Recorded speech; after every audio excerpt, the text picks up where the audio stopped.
السلام علیکم ورحمۃ اللہ وبرکاتہ۔ جی ناظرین، آج دو خبروں پہ بات کریں گے۔ ایک تو علامہ عاصم اشفاق رضوی صاحب نے ٹریبیونل میں اپنی جو ان کے کاغذات نامزدگی تھے ان کو مسترد کر دیا تھا۔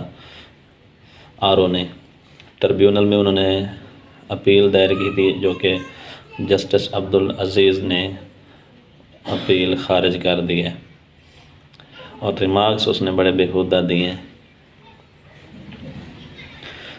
اس نے سماعت کرتے ہوئے کہا کہ جو بندہ عدالتوں سے مفرور ہے، اشتہاری ہے، ہم اس کو پارلیمنٹ میں جانے کی اجازت کیسے دے دیں؟ تو اب پہلے دیکھنا یہ ہے کہ ہر جگہ وہ بندہ تقریر بھی کرنے جاتا ہے۔ قادیانیوں کے جو گند خانے ہیں اس کے اوپر انہوں نے مینار بنائے ہوئے ہیں۔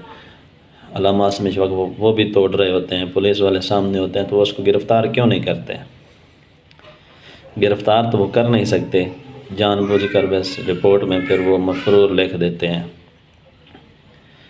تو اصل تکلیف اس کو یہی ہے کہ قادیانیوں کے خلاف سب سے پاورفل آواز تحریک لبیک میں جو ہے وہ ہے علامہ عاصم اشفاق رضوی۔ پورے جہلم سے انہوں نے قادیانیوں کے تمام مینار جو گند خانے پہ بنائے گئے تھے انہوں نے توڑ دیے ہیں یا توڑوا دیے ہیں۔ تو مسئلہ یہ ہے کہ اگر علامہ عاصم اشفاق پارلیمنٹ میں جاتے ہیں تو وہاں پہ جو قادیانیوں کے یار ہیں یقیناً وہ ان کی ٹانگیں ضرور توڑیں گے، کیونکہ عبدالعزیز نے لکھا کہ میں اس کے بندے کے کیسے کاغذات نامزدگی منظور کر لوں جس نے جہلم کا پل توڑا، چناب کا پل توڑا، پولیس کی ٹانگیں توڑی۔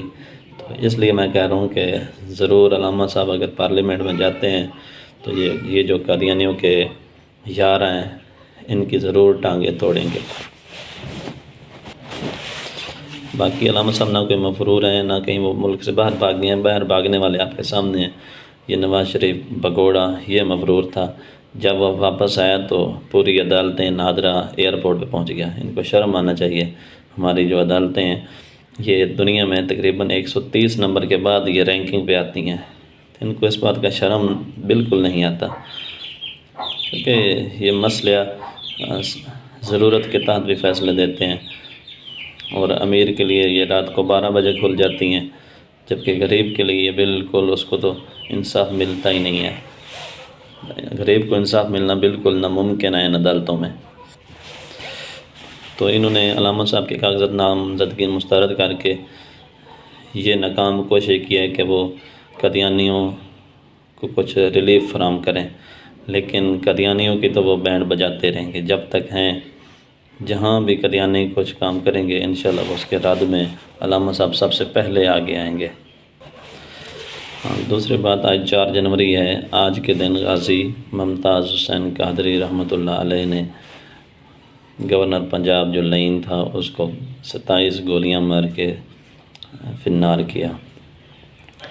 تو غازی صاحب کو جیل کرنے والی پیپل پارٹی اور غازی صاحب کو پھانسی دینے والی یہ نون لیگ جو ختم نبوت کے ڈاکوؤں کی یہ دونوں جماعتیں ہیں، اور تیسری PTI وہ بھی بالکل ختم نبوت کی ڈاکے ڈالنے والی جماعت ہے، وہ بھی ختم نبوت پہ ہمیشہ ڈاکے ڈالتی گئی ہے۔ اور غازی ممتاز حسین قادری رحمۃ اللہ علیہ کو 4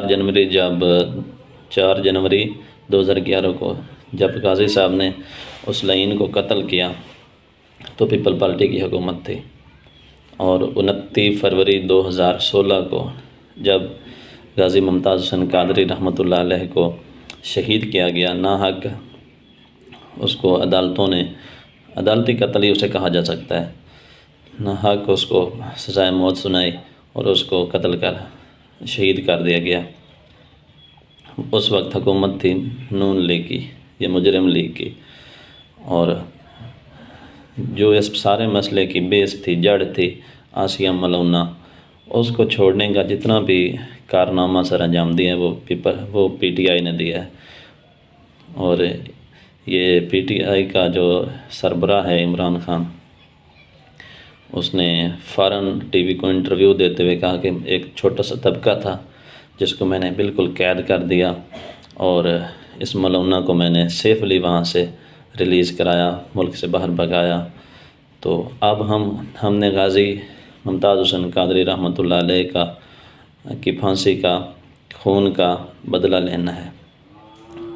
8 فروری کو الیکشن آ رہا ہے، تو تمام پاکستانی نکلیں باہر اور حضور کے دین کو ووٹ دیں، تحریک لبیک پاکستان کو ووٹ دیں، تحریک لبیک پاکستان کو کامیاب کریں، تو ضرور پاکستان میں نظام مصطفیٰ نافذ ہو جائے گا۔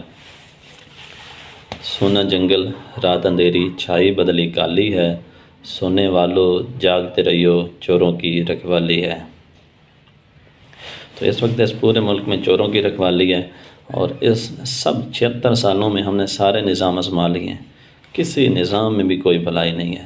سارے یہ انگریز کے چاہنے والے ہیں، جتنے یہ لبرل لوگ ہیں، جتنی یہ پارٹی ہیں، یہ اپنے انگریز اپنے آقا کو خوش کرنے کی باتیں کرتے ہیں، جبکہ تحریک لبیک تاجدار مدینہ کو خوش کرنے کی بات کرتی ہے۔ عملی طور پر بھی وہ اسی کی بات کرے گی۔